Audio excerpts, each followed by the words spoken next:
उमर, पिताजी के देहांत पे आप लोगों ने एक आरोप लगाया है, उसमें एक न्यायिक समिति गठित हुई है, क्या कहेंगे?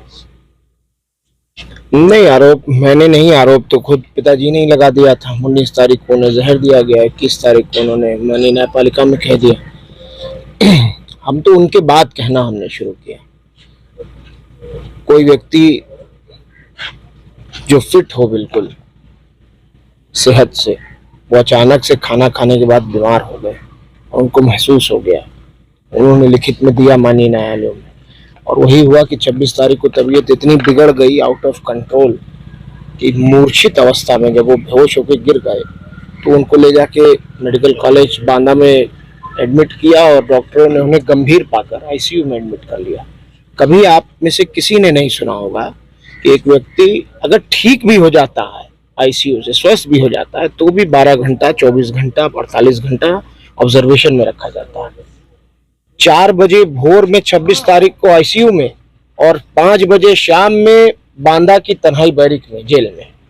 कहीं सोचा है किसी ने ऐसा हो सकता है? कुछ नहीं। तो इसलिए इल्जाम तो जो हमने लगाए हैं वो तय खुलते जा रहे हैं, तय वो साबित होता जा रहा है। और एक दिन उन्होंने किसी तरह गुजारा है। 28 को मेरी उनसे वार्ता हुई, लगभग 4 बजे उनकी इंतकाल होने से 3 घंटा पहले या 2 घंटा पहले। आपका फोन जो एक वो सब वायरल है, सब जान रहा, देख ही रहे हैं सब लोग। और उसके बाद उनको बेहोश होकर गिर गए वो, और हार्ट फेल हो गया उनका। ये इन लोगों का कहना है। इसके पीछे एक गहरी साजिश है। हमने साफ कहा है कि ये स्वाभाविक मौत नहीं है, ये सुनियोजित हत्या है। अब्बास अंसारी से मिलने गए थे आप? जी, मिलने गए। कैसी रही? हमारे बड़े भाई हैं, विधायक हैं, जेल में बंद हैं, एडमिनिस्ट्रेटिव पावर है, डीएम को नहीं आने दिया गया, स्टेट चाहता ला सकता था, नहीं। इत्तेफाक था कि माननीय उच्चतम न्यायालय सुप्रीम कोर्ट बनती, वरना निश्चित रूप से वो यहाँ होते उस दिन, ये मुझे यकीन है अपनी न्यायपालिकाओं पर। लेकिन चलिए, नहीं आ पाए। अब आगे के लिए हम लोग प्रयास करेंगे। स्वस्थ हैं, ठीक हैं, बहुत ज्यादा हिम्मत से हैं, बहुत साबिर हैं, बहुत सब्र कर रहे हैं। कहेंगे क्या यार, पुत्र के लिए पिता सब कुछ होता है भैया। आप खुद सोचो, आप भी किसी के पुत्र हो गए।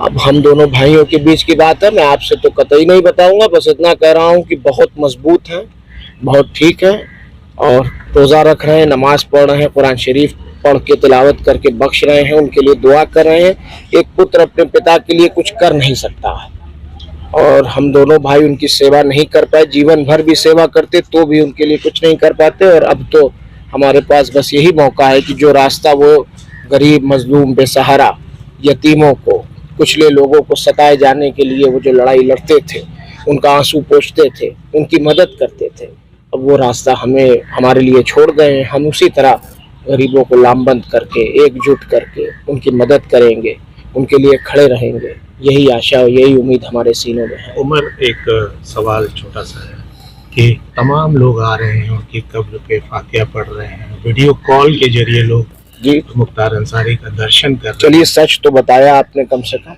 जी, Qatar, Dubai, Mauritius, Singapore, South Africa, America, England, इतनी जगहों से तो लोग कॉल कर रहे हैं। और कई जगह दुबई से तो, कतर से तो लोग आ गए, आके मिट्टी दे रहे हैं और वो कर रहे हैं। और वो तो एक अलग बात है। जो गरीब जनता है पूरे 7-8 जनपदों में, बहुत ज्यादा दुखी है।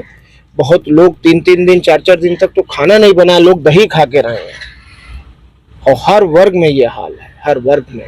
और उस दिन का जो जनाजा था, वो सही कहा विधायक जी ने अभी, कि उस जनाजे में उस मीडिया के जो प्रोपेगेंडा था, माफिया और गुंडा कहने का, उसका भी जनाजा उसी दिन निकाल दिया।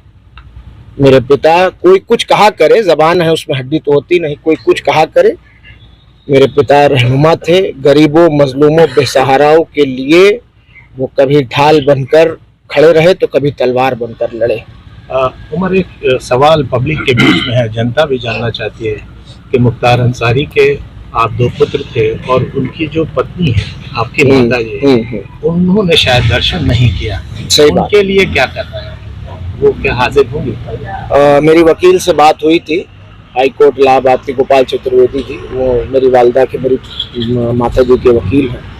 उन्होंने बताया कि हम जुडिशियल रेमेडी लिए हुए हैं, उम्मीद है कि जल्द इंसाफ मिले। उम्मीद तो हमें रखनी चाहिए, उम्मीद रखें। तमाम लोग दर्शन कर रहे हैं, आप भी चाहेंगे कि माँ जो है वो अब जख्मों को मत खुरे दिए। मैंने बहुत साहस, बहुत हिम्मत, बहुत धाड़स बना रखा है। मैं 25 साल का ही हूँ अभी। मेरा भाई नहीं है, मेरी माँ नहीं है, मेरे पिता चले गए हैं। लेकिन आप माननीय लोग जो पिताजी के साथ रहे हैं विधानसभा में, एमएलसी लोग, विधायक लोग, वो तमाम नेता लोग फ़ोन करके बहुत लोगों ने बहुत प्यार दिया है, हिम्मत दी है, साहस दिया है, और सबने कहा है कि बेटा तुम अकेले नहीं हो और तुम्हारे पिता की हत्या हुई है और हम इस लड़ाई में तुम्हारे साथ हैं। कानूनी रूप से हम अपनी लड़ाई को जारी रखें। उमर भाई, आखिरी सवाल, 40वां से पहले क्या लगता है कि अब्बास भाई भी आप? भैया उम्मीद तो किया जा सकता है, हम लोग प्रयास कर रहे हैं। उमर, एक खबर आ रही है कि बांदा जेल में लोग दुखी हैं या जिस भी वजह से टमाटर और नमक खा रहे हैं, कुछ ऐसी सूचना आ रही है?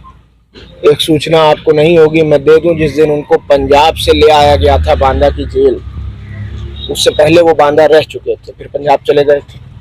पंजाब से जब वापस सुप्रीम कोर्ट के ऑर्डर पे लाया गया तो सुप्रीम कोर्ट ने कहा था कि उनकी मेडिकल एडिक्वेट फैसिलिटीज का ध्यान रखा जाए।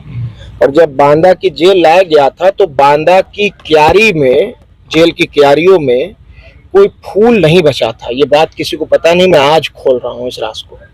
कोई फूल नहीं बचा था। वहाँ के कैदियों ने, जब वो अंदर घुसे हैं जेल के, तो सारे बंदियों ने, उस वक्त जेल खुला हुआ था, सुबह के 6 बजे उनको जब दाखिल किया गया, जेल खुल चुका था, तब तक जेलर के कमरे में बैठा हुए थे। सारे कैदियों ने फूल सारे तोड़ के क्यारियों से और उनको फूलों की वर्षा उनके ऊपर की थी। गरीब, मजलूम, बेसहारा, कहीं भी किसी जनपद, किसी जगह, मेरे यहाँ लोग केरला से भी अभी आए हैं, महाराष्ट्र से और राजस्थान से मोटरसाइकिल से लोग आए हैं, झारखंड से मोटरसाइकिल से लोग आ रहे हैं। तो जाहिर बात है कि लोग दुख में होंगे और कुछ भी गम में, इमोशन में आदमी कर सकता है। मुमकिन है कि ना खाना खा रहे हैं, मैं मानता हूँ इस बात को।